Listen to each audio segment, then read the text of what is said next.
Yes, sir. Okay. Yeah. Thank you. Yeah. So I think part of what I was supposed to do is to give you an overview of what we have done over the last few months. And so instead of me giving you boring numbers, I will ask them to play a nice little video that just gives you a highlight of what has happened over the few months. And then I'll take you through the top policy recommendations along with my beautiful co-coordinator, Meg. So if you could please play the video.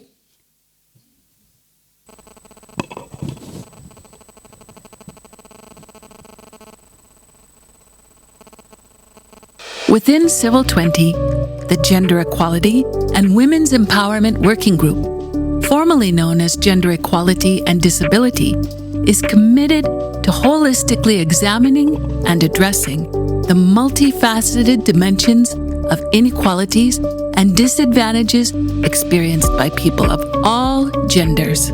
We reflect the global commitment to ensure gender equality and recognize that this is a cross-cutting issue that affects all aspects of sustainable development. Under the guidance of the Honorable Chair of Civil 20, India 2023, Mata Amritanandamayi Devi, Amma, the Gender Equality and Women's Empowerment Working Group aims to reinforce an approach to equality and development through an understanding that mutual respect and compassion, regardless of gender, should be at the core of global governance for societies and the planet to flourish sustainably. Through this lens, the Gender Equality and Women's Empowerment Working Group's focus has been centered on 6 interconnected sub-themes that approach gender equality from the perspectives of economic empowerment and sustainable livelihoods, physical and mental health,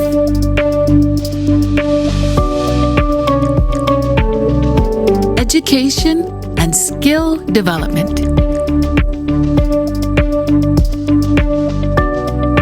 safety and security,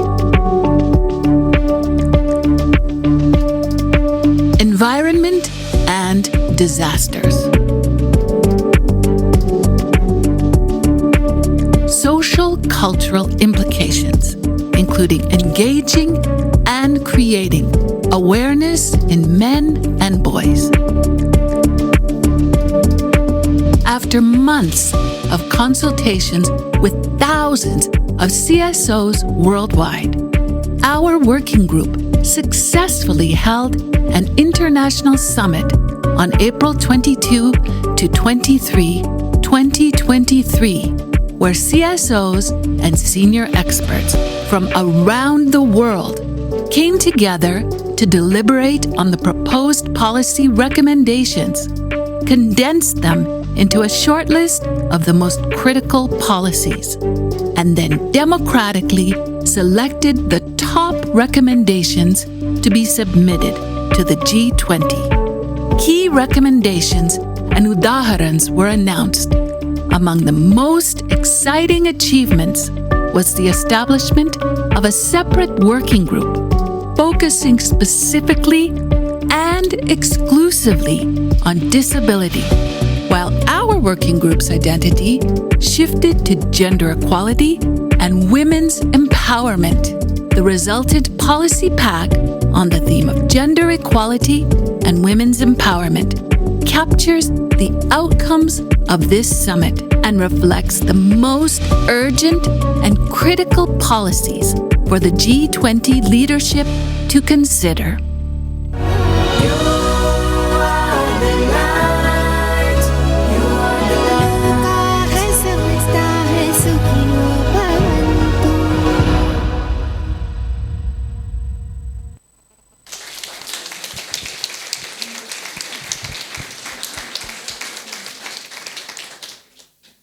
So it was a lot of effort from a lot of different people with huge outreach activities, and I think we'll touch upon that a little later as soon as the slide comes up. Just a quick reminder again, it's very important to remember how we got here to this today and to the policy pack. So my first slide was supposed to be about the process. sometimes the process is a little slow. But we started with, when the C20 started, under some very able guidance, both from the people who have been involved in the C20 and from our international community. We gathered requirements from across the country through open surveys. We applied a framework to address gender equality and women's empowerment, then disability also. Engaged with our partners, we did extensive policy gathering from all the CSOs. We processed the recommendations both using traditional validated methods as well as using new technology like AI. Then we had a very extensive polling session in the Orissa Summit, which many of you were a part of, which is the AHF polling process. And then we consolidated all that, but also looked at what was cross-cutting among the things. So certain policies got polled up, and certain policies were running across everything. So we were able to glean both what was running across and what was also polled up. So that's why we broke it up into two sections. One is the cross-cutting policy recommendations, and the second is the thematic recommendations. If you go to the next slide, this one is the cross-cutting recommendations. This is what we call, these are the policies that make policy work. Actually, it's not just about gender equality and women's empowerment. These you need for any policy to work. Why do we know whether we all know things go wrong at the grassroots level? Why does it go wrong? How do we know it's going wrong? We don't know unless we have a very strong monitoring and evaluation and impact assessment in place. Only when we have that do we know whether something is actually working for us or not. What does that give us? It gives us data. And for us, this working group, it gives us gender disaggregated data. This is everybody's clamoring, right from the UN down to the CSOs. We don't really know what exactly is happening because we don't have gender disaggregated data. So that's why you need monitoring and evaluation impact assessment to make sure you have good gender disaggregated data. Of course, you can collect it on its own. But this then informs your policy design. Intersectional policy and program design, this is what it informs. And once you know that you have policies that are most appropriate based on your impact assessment and based on your data, then you need to make sure that you have the money to actually implement these policies. And therefore, this is very cross-cutting. And of course, the money is also needed for the impact assessment. So a little bit of a vicious circle going on over there. But this is what we need as cross-cutting recommendations to make sure that any of our thematic recommendations are in place. Apart from this, there was one more very interesting cross-cutting recommendation that came up, which is not a generic one. If you go to the next slide. Somehow, almost everybody pointed out that women's safety and security was very key to making anything work, whether it's at the workplace, whether it's at education, whether it's in the house. This is somehow became something that maybe did not make it to the top, but was a significant concern in every sub-thematic discussion. If there is no sense of safety and security, it doesn't matter what you do, nothing is going to work. People will not, you can give them money, they won't go for it unless there is some sense of safety and security. So these are the ones that I would say came up as cross-cutting recommendation. Mike passes to you, Meg, and you can go on to the thematic ones. We have very short time, so. Yes, we do indeed have very short time. So thank you, Bhavani. If we can go to the next slide, which is about the thematic. Thank you, the thematic recommendations. Oh, okay. So this is at a high level what the thematic recommendations are.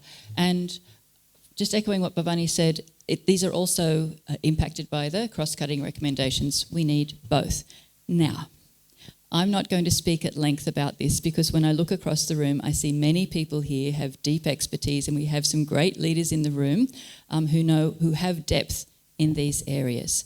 So when we look at prioritising mental health and engaging men and boys, for example, and we think about back to that slide about violence and how central that is, how central safety is, Charu is going to speak about this topic, and I know that you'll be moved by what she has to say. When we talk about expanding education, access, and improving last-mile connectivity, Madam Altschuler has extensive experience in the education field, and she'll be speaking to us about that. When we talked about increasing women's participation in disaster preparedness, this is an area too which I believe Pedro has some background in. Yeah. and access to finance. This is a recurring issue that's often discussed at the government level, and Binny has been working with the governments for many years. I'm not asking Binny and Pedro to speak specifically to those topics because Charu and Adi, they're going to be speaking about these, and Pedro and Binny are going to be talking about the way forward. Now, this is not an exercise in listening. This is an exercise in participation, because we've reached that point where we've talked to 7 lakh worth of people from 124 countries, and we have condensed over 1,000 policy recommendations into these main buckets here, yeah? Okay, that is the work that is behind us. Now, the work going forward, make no mistake, is not going to be done exclusively by the 6 people standing up here.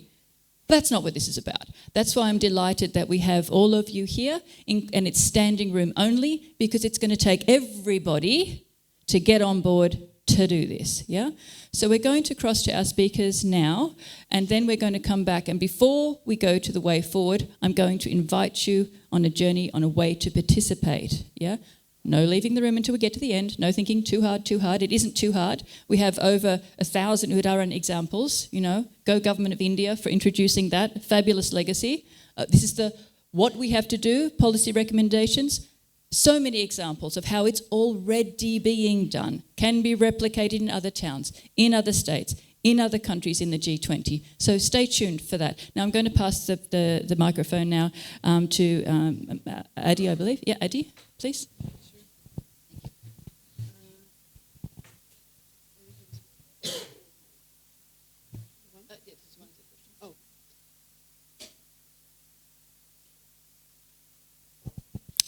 I don't know.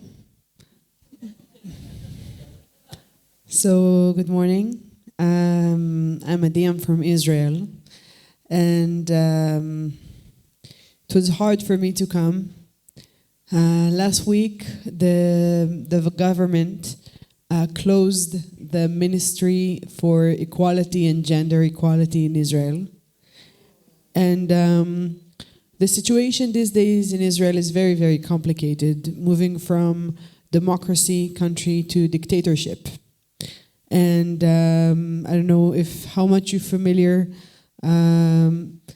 about the situation now in this country, but